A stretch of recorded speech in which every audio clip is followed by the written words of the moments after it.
যদি রাতুল দেখতে আমার মনের মতো না হন, তাহলে কি স্বার্থপর আমি ঠিক এভাবেই ওকে ভালোবাসতাম? এখন ভেবে কি লাভ? এই তো গিয়েছি রাজপুত্রকে। তো আমরা ভুলে গিয়েছিলাম সুখ বড়ই অদ্ভুত।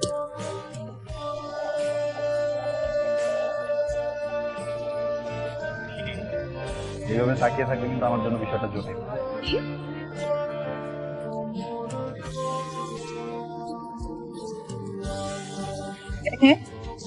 মা একদম আমার মতো না, সরি মানে আমি একদম আমার মতো না। আমি শ্বাস নিয়ে তার দিকে চেয়ে রইলাম। কথাগুলো যেন কণ্ঠে আটকে গেল। আর দুনিয়া ভেঙে যাচ্ছে, আর কম্পিত কণ্ঠস্বরের সাথে দুনিয়াও কম্পিত হচ্ছে। আমার মার সাথে সিঁদুর, তুমি শোনো তো? Let me explain. আমি এটাই তোমাকে বলতে।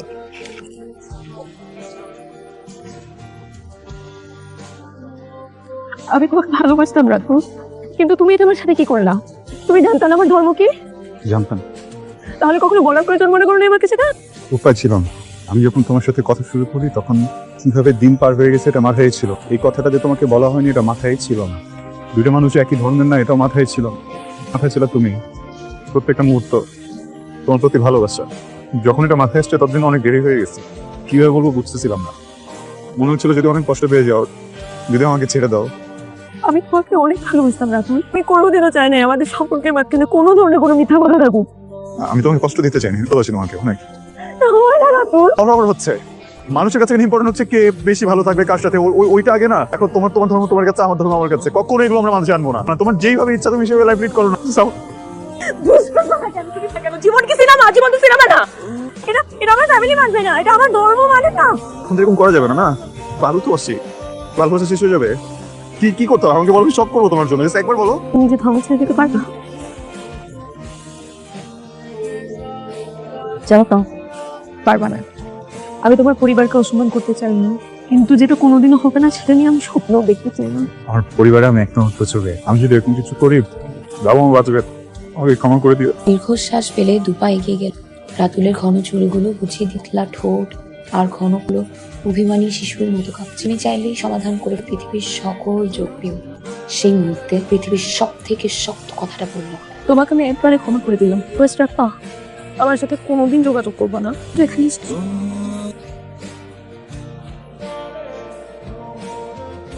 সেদিন রাতুল কোনো উত্তর দিতে পারেনি। ফ্যাল ফ্যাল চোখে তাকিয়েছিল শুধু। তার পরের দিনগুলো ছিল খুব দুর্বিষহ। নাম্বারটাও ব্লক লিস্টে ফেলেছি। ভার্সিটি যাবি না?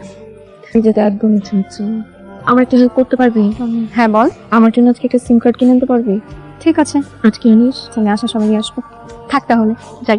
একদিন হুট করেই রাতুলের সাথে দেখা মিলল। আমার ভার্সিটির গেটের সামনে দাঁড়িয়ে, হাতে জ্বলন্ত সিগারেট। তার এই বিধ্বস্ত চেহারা দেখে হৃদয়ে গলে গেল আমার।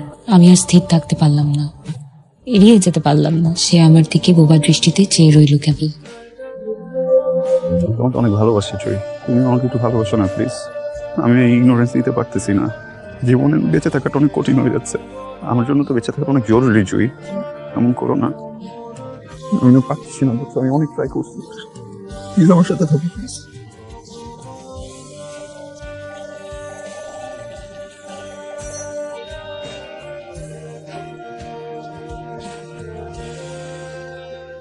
বাড়ি থেকে তো অনেক প্রেশার বিয়ের জন্য, আমার বাড়ি থেকেও তোমার বাড়ি থেকেও। এবার একটু রাজি হয়ে যাও না প্লিজ। আমি আমার ফ্যামিলিকে ম্যানেজ করে ফেলবো, মাকে ম্যানেজ করবো, মা মানবে আমি জানি। এক সাইড দেখলে তো হবে না রাতুল। আমার পরিবার কোনোদিন রাজি হবে না, কিন্তু আমার কোনো দোষ নাই। তুমি আমার কাছ থেকে একটা জিনিস হাইড করছো, করার কারণে আজকে আমরা এখানে দাঁড়ানো। তুমি আমার সাথে এটা হাইড না করলে হয়তো আমাদের একটা সুন্দর বন্ধুত্বের সম্পর্ক তো থাকতে পারতো না। এখানে যে আমরা দাঁড়াইছি, এখানে কার দোষ? এখানে আমার কোনো দোষ তো পারি রাতুল? তুমি কি আমার সাথে জোর করে থাকতেছো? তোমার কথা মনে হচ্ছে তুমি আমার সাথে থাকতেই চাও না, আমাকে ভালোবাসো না। তাই মনে হয়? রেগে যাচ্ছ কেন? রাগ করার মতো কথা বললে আমি কি বলবো তোমাকে? আমি মোটেও রেগে যাচ্ছি না, কিন্তু জানো এই টপিকটা নিয়ে কথা বলতে আমার সামান্য পরিমাণ ভালো লাগে না। তুমি তোমার বাবা আমার পছন্দের বিয়ে করে আটকাবো না, আমি তোমাকে কিচ্ছু বলবো, কোনোদিন বলবো না যে তুমি আমাকে রেখে আরেকজনকে বিয়ে করলা কেন। এত কঠিন ভাবে কেন কথা বলতেছো বলো? আমার জন্ম, আমার ধর্ম, এগুলো কি আমার দোষ? কি আমার হাতে ছিল? ধর্ম তোমার হাতে ছিল না। আমরা এখন যে সিচুয়েশনে দাঁড়ানো এটা সম্পূর্ণ তোমার হাতে ছিল। তোমাকে হাইড না করলেই পারতা। হ্যাঁ, তুমি তোমাকে ফাঁসাইছো, তখন তোমার মনে ছিল না? আমি তোমাকে ফাঁসিয়েছি? হ্যাঁ, তুমি আমাকে ফাঁসাইছো। স্বার্থপরবত একটা ডিসিশন নিছো, পরে স্বার্থপরবত ডিসিশনের কারণে আজকে আমি এখানে দাঁড়াইছি। ঠিক আছে, সব ভুল আমার। এত টাফ হলো না, বুঝছো? আমি তো তোমার সাথে একটু বাঁচতে চাই, ভালো থাকতে চাই। যাকে ভালোবেসে তোমাকে চাচ্ছি না, অনেক ভালোবাসি। এই তুমিটা যদি চেঞ্জ হয়ে যাও আমার অনেক কষ্ট হবে, বুঝছো? অনেক ভালোবাসি। এই তুমিটা যদি চেঞ্জ হয়ে যাও আমার অনেক কষ্ট হবে, বুঝছো? চেঞ্জ হবে প্লিজ। কোনো বিয়ের কথা বলবো না। যে মানুষটাকে আমি ভালোবাসছি হঠাৎ করে যদি বদলে যাও, আমি না, এটা বদলাও না প্লিজ। রাতুল তার কথা রেখেছিল, সে আর কোনোদিন বিয়ের কথা বলেনি। আমার গ্র্যাজুয়েশন শেষ হয়েছে, বাসায় বিয়ে নিয়ে নিত্য ক্যাচাল সহ্য করেও চাকরির পড়া পড়ছি। রাতুলের ততদিনে পদোন্নতি হয়েছে, সে সাথে বদলে গেছে তার ব্যবহার। তার বদলে যাবার কোনো কারণ জিজ্ঞেস আমি আর পারছি না, প্রেশার নিতে পারছি না। জীবনের কাছে আমার চাওয়া পাওয়া খুব ছোট ভেবে আমি না বাঁচতে চাই, আর সব সাধারণ মানুষের মতো করে বাঁচতে চাই। দিন দিন সবাই ভুলে যাচ্ছে যে আমিও একজন মানুষ। বিয়ে করে ফেলো রাতুল। আমার আসলে তোমাকে কি বলা উচিত আমি জানি না। আমার সাথে যোগাযোগ বন্ধ করে দাও। আবার বাসা থেকেও বিয়ে নিয়ে আমাকে প্রেশার দেওয়া হচ্ছে। আন্টি আঙ্কেলের তো তোমাকে নিয়ে একটা এক্সপেকটেশন আছে, তাই না? আমার এক্সপেকটেশনস? চিন্তা করা উচিত ছিল রাতুল। কাউকে ভালোবাসে কি অপরাধ? আমি উত্তর দিলাম না। ও 1 ঘন্টা ফোন কানে চুপচাপ বসে রইল। মনে মনে সৃষ্টিকর্তার কাছে প্রার্থনা করতে পারছিলাম না, তাকে আমার করে দাও আল্লাহ। কি বলে প্রার্থনা করব আমি? এই অসহায় অবস্থা থেকে কি করে বেরোবো আমি? তার কষ্ট, তার বিধ্বস্ত মুখ দেখে যে ঝলসে যাচ্ছে আমি। হে আল্লাহ, আমি কি করে প্রার্থনা করব বলে দাও। দুজনেই নিশ্চুপ থেকে একে অপরের নিঃশ্বাসের শব্দ শুনে গেলাম কেন। সেই নিঃশ্বাসগুলো যেন হাহাকার করে উঠল কান্নায়।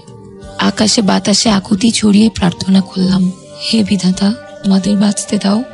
আর বেঁচে থাকার যে খুব শখ, সে বহুদিন হাসে না, তাকে একটু হাসতে দাও।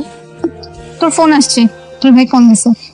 Hello, congratulations Ratul. তোমাকে আসলে জানানো হয়নি, আমার ফ্যামিলি থেকেও একজনকে দেখেছে।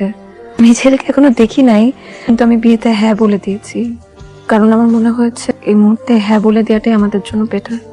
আমরা একই দিন বিয়ে করব, একই দিন হলুদ করব, একই দিন আরেকজনের হয়ে যাব। ভালো হবে না? রাতুল হাসলো। আমরা দুজনেই জানি আমরা হাসছি না, এই আমাদের কান্না ঢাকার খোলস মাত্র। এটা যে আমাকে করে যেতেই হবে। দেখো তাহলে আমি কাজ করছিলাম।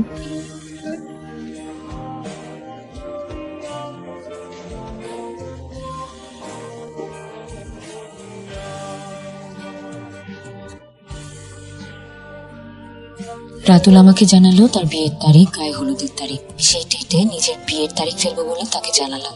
আজ আমাদের গায়ে হলুদ। একটা হলুদ শাড়ি পরে গায়ে হলুদ মেখে রাতুলের সাথে ভিডিও কলে কথা বললাম। তোমাকে হলুদ পরির মতো লাগছে জুই। আমার কালো গায়ে হলুদ রং মানায়নি। কালো হলুদ মিলে যাতা অবস্থা। আমি হেসে ফেললাম। আমরা হাসতে হাসতে বুঝলাম দুজনের ভেতরটা চেঁচিয়ে উঠে বলছে, দোহাই তোমার, অন্য কারো হয়ে যেও না, আমি তো মরে যাব। কিন্তু সবটাই আমার অভিনয় থাকলেও অভিনয় করছিল কিনা আমি জানি না, জানার চেষ্টাও করিনি।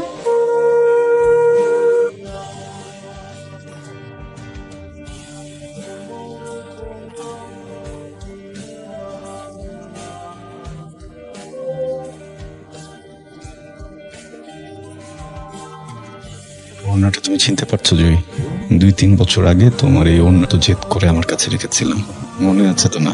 এই ওড়নাটাতে না এখনো তোমার গন্ধ পাই, যেন তোমার গন্ধ ছাড়া আমার ঘুম হয় না জয়ী। জীবনে নেই ভাবলেই কেমন অসহায় অসহায় লাগে। খুব বেঁচে থাকার চেষ্টা, সেই ইচ্ছাটা পূরণ হলো না। তোমাকে বউ বলার স্বাদ আমার কেন পূরণ হলো না? রেখে যাচ্ছি বলে রাগ করো না, আমি তোমাকে অনেক ভালোবেসেছি, জীবনের থেকেও বেশি। তোমাকে পাওয়া হলো না। তোমাকে যন্ত্রণা দেওয়া মানুষটা আজ থেকে তোমাকে মুক্তি দিয়ে গেল। হ্যালো, এই কি হয়েছে? আসলে আপু, আজ সকালে আমার বন্ধু সুসাইড অ্যাটেম্প করছিল, পায়ের রগ সব কেটে ফেলছে। ডাক্তাররা আসলে অনেক চেষ্টা করে কিন্তু বেঁচে নেই আমার বন্ধুটা। একটু আগে সে মারা গেছে।